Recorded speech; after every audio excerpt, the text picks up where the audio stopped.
Okay guys, so it's finally time to rebuild the ke25.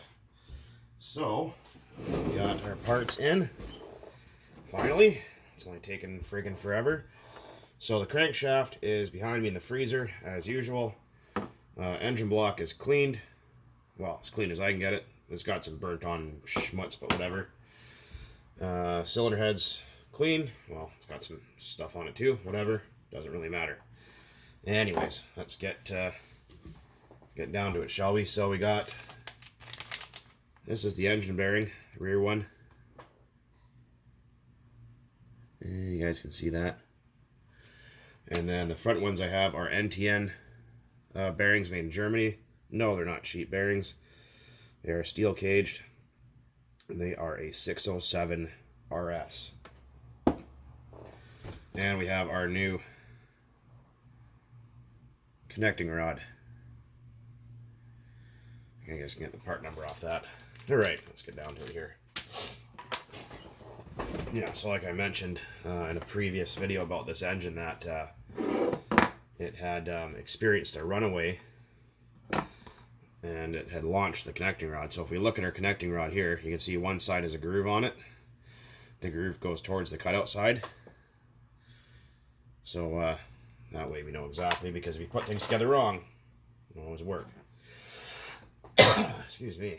Sorry for the clutter on my counter here. It's just everything lately. It's just been all over the place. Let's see if I can get lucky and get that clip out of there.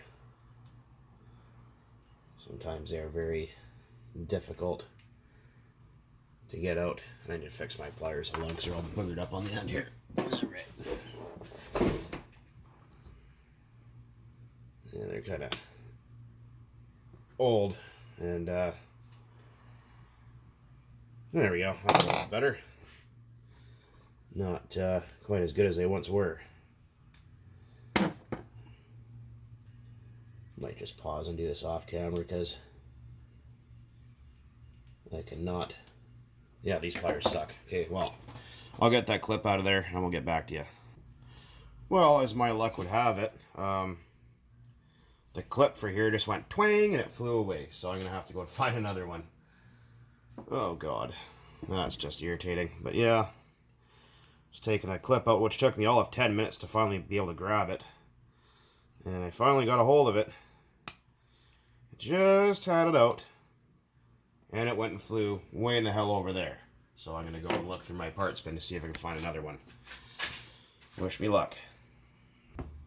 Well, holy frig, I friggin' scored big time. This is why you never throw away small plastic bags, because look at that. See that? Whole bunch of clips in there. Frig, yeah, alright. Crisis averted. Alright, so we know that that goes that way. Yeah, that way. Alright. Oh, an awful lot of that rod was lost when it blew up. Holy cow, you guys can see that. Just gonna give this a quick little shot of brake clean. Oops.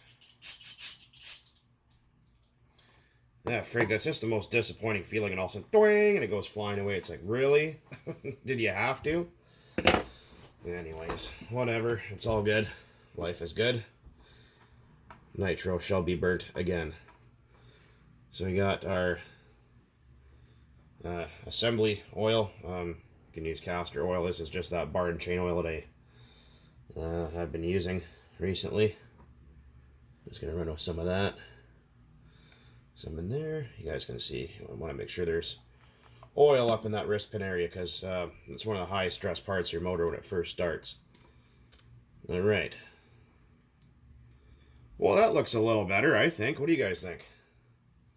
Going from that guy to that guy there.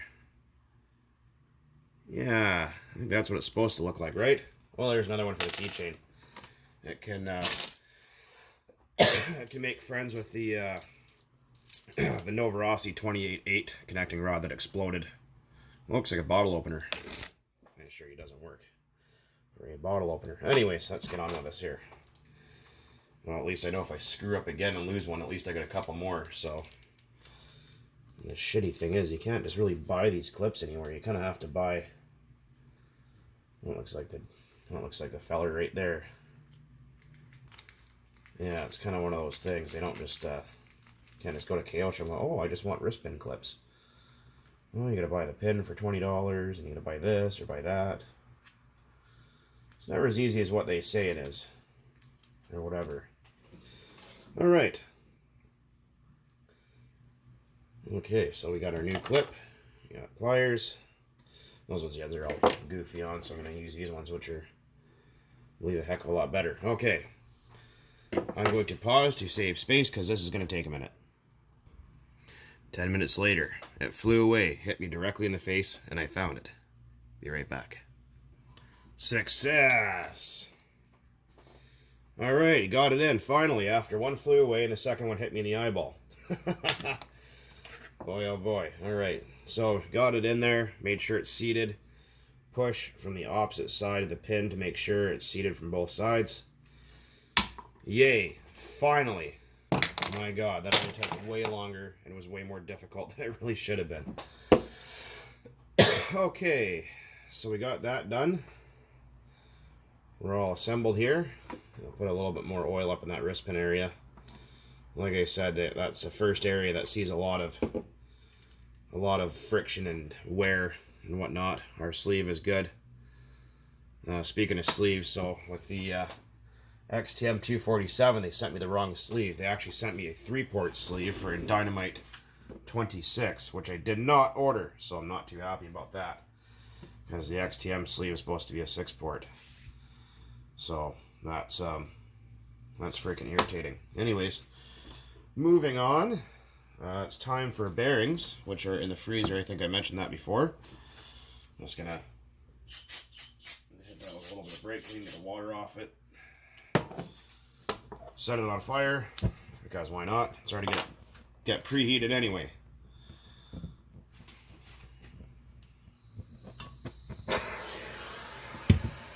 Okay, let's try to set the kitchen on fire.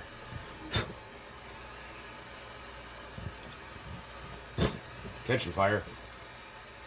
Kettle boiled? Alright. Alright, enough screwing around here. Alright, I'm going to put some oil down there. Put some oil in the front right here. Like that. I'm going to heat this guy up. A lot of people said, why don't I buy a bearing puller? A bearing remover installer tool guy thing. Well, I'm not made of money. And those tools are freaking expensive here in Canada. They're like $250, and I'm not spending that, so forget it. Quit asking. Unless one of you fine people want to buy me one and give it to me, then I'll consider using it. Until then, it's going to be the old-fashioned way. Warm the block up with a torch. Stick the bearings in there. Make sure the oil's all good. The nice thing about this all-year, all-season bar oil, it doesn't catch fire and it doesn't evaporate off when you heat it up, which is kind of nice. It kind of stays where you put it, which I'm a fan of, so like groovy. Okay, let's grab our crankshaft. Oh, nice and frozen. All right. Yeah, a little bit more. We go front bearing first, and then the rear. Nice and warm. What temperature do I get it to? Hot enough. Usually until I see the oil smoke a little bit. Alright, front bearing is on the crank. Oh, got it stuck. Not hot enough.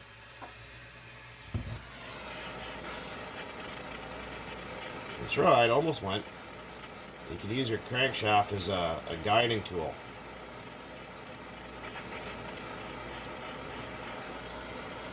Heat up that snout a little bit. Let's try this again. Alright, front bearing's in, hooray, okay. Now it's time for the rear. Just going to give it a little bit more heat, just for a minute here, right in the back cavity. I hope you guys are catching all this. Alright, looking good. I'm going to take our rear bearing, Drop the crank through. Oh shit, it's hot. Give it a little bit of a tug, and bingo bango, just like that. See that? Bearings installed, nice and easy like. Ooh, nice and buttery smooth, all good. Okay, well, I'm going to pause for a little bit and let this cool off because it is flipping hot. Okay, after 20 minutes or so cooling off, let's get back together here a little bit more. Everything is nice and smooth as butter. Perfect, no binding, no rough spots. Nice and lovely. All right. So we're gonna now put in our piston and sleeve. Going to put some oil in that rear bearing. There's oil in the front one already. Some oil in the wrist pin, or crank pin, whatever. Put some oil in there. Put some oil on the piston. So, like I said, you don't need to flood it, but you don't want them going together dry either. So, and we know that our notched side faces front, to the front of the block, carburetor side. So we're just gonna try to do this all in frame here for you guys, kind of difficult. You'll see over my big fat arm, hopefully. Okay. Push that guy on. Bam. All right. Okay. Time for the sleeve. Sleeve, put some oil on the outside, a little oil on the inside. That will just aid in it going. It doesn't really need it because this, when the rod let go, it smacked the bottom of the sleeve and you couldn't get the sleeve out, so I had to fix that. Let's see here. Let's see if we can get that piston lined up. There we go. That sleeve to sit down. All right. Now we're getting there. And a lot of people, when they rebuild an engine or take it apart, and they wonder why it gets stuck like right here. That's pinch. That means that the cylinder and piston are in really good shape still. This is actually a pretty low hour engine. Didn't really see a ton of runtime before it grenaded. So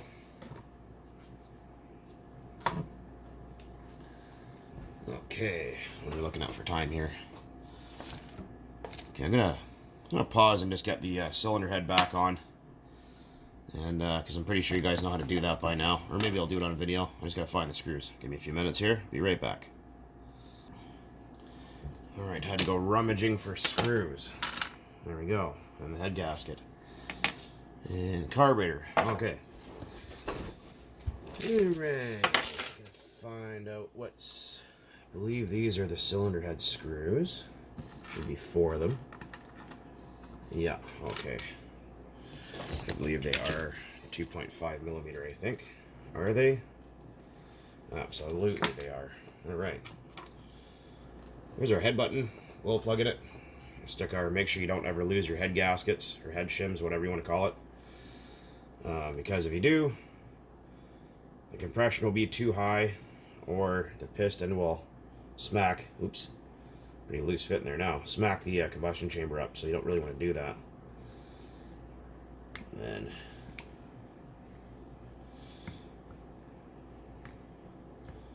this sleeve was grabbed with a pair of pliers, so there's a good chance that it's actually probably warped. But I'm going to fish around with this thing for a minute here, see if I can find any burrs, and get right back to you again. Alright, I got it back on. Turns out there was just a burr on the head button, or on the sleeve, sorry. So that's why I didn't want to go back together. But I got it. Okay, I don't think this is a super directional cylinder head. I have no idea. Well, whatever. We'll just stick her on that way. Okay, it's starting to look like a motor again. That's good. Leave that guy there. The screws. Actually, what we can do is just put a little dab of oil on these screws. I like to put them in dry. You can, but I don't. Completely up to you at that point. Okay, where's the holes? That's what she said. Very funny. Let's get this guy started here to hold this cylinder head in place. Remember, we're not tightening them all down, or we're not tightening them, you know, one by one. We're just gonna go in and snug them and then go into crisscross pattern. This engine's pretty freaking destroyed from that connecting rod failure and somebody grabbing the sleeve with a pair of pliers. And I don't know if it's gonna run good or not. It might not. But yeah, if you ever have a sleeve that's stuck in the block, don't ever, I mean, unless you're going to replace the sleeve, then yeah, don't ever grab them with pliers, because you can warp them and then they never seal again, and yeah, bad things. So yeah, don't ever be tempted to yank out pistons and sleeves with pliers or pry the piston with screwdrivers, and there's a lot of really dumb advice out there, so just be careful about that. All right, there's 1, 2, 3, and yeah, number 4. All right. Okay, well, that's looking better. Looking pretty good so far. Everything turns nice and smooth still, as you can see on the inside. This can't. Wow, it's got a lot of compression. I think this thing might be okay. We'll see. Right. So, we got our pinch bolt for our carburetor. Just slap that guy in there. As you can see, this is a 2-piece design. Some of them are not. Slip that. Oops, a little too far. There we go. Okay, we got our carburetor. I am missing the O-ring, unfortunately, for this. There should be an O-ring here. And if you don't have it there, yeah, you can have air leaks and your engine won't run properly, and that'll be a nightmare for starting and tuning. People goop them with silicone. I don't really like to do that. You know, whatever. Oops. I have had a couple people say, oh, you put the carburetor on the wrong way. You're an idiot. No. Well, guess what?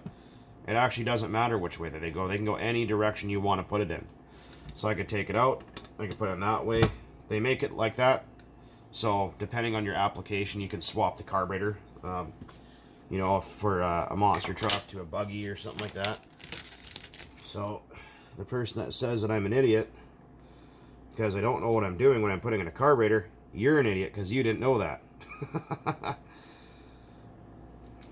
Anyways, this does have a, what do you call it in there? Carburetor thingamabobber. Okay. I'm going to pause again and get this pull starter figured out here. Right back. Alright, so we got the starter assembly. That's ready to go back together. These Kyoshos have kind of a goofy starter setup, but I'm going to find those screws and get this screwed down. Right back. Alright. So, I got the pull starter back on. It's doesn't really work properly. There's something wrong with it. It's all jammed up inside, as you can hear. Like sometimes it grabs, but yeah, anyways, I'm not going to take it apart right now because I'm running out of camera space. This video is probably long enough, but there it is. Get a rubber cap for the exhaust. I assure you it has plenty of compression. Well, we're going to stick that cap over there, and there it is. The blown up Kyosho ke25 is ready to burn nitro again. Just got to fix the little one-way shaft dealy thing, and there's actually got a big split in it. And I was hoping it's going to work, and every time you pull it, it expands and it loses the pin again, so that's why it's not working properly. But other than that, there it is. All ready to run. New connecting rod, new bearings. Just got to put a new glow plug in it and eventually throw it in something. Anyways, guys, I think that's long enough for now. Thanks for watching, and keep on burning nitro out there.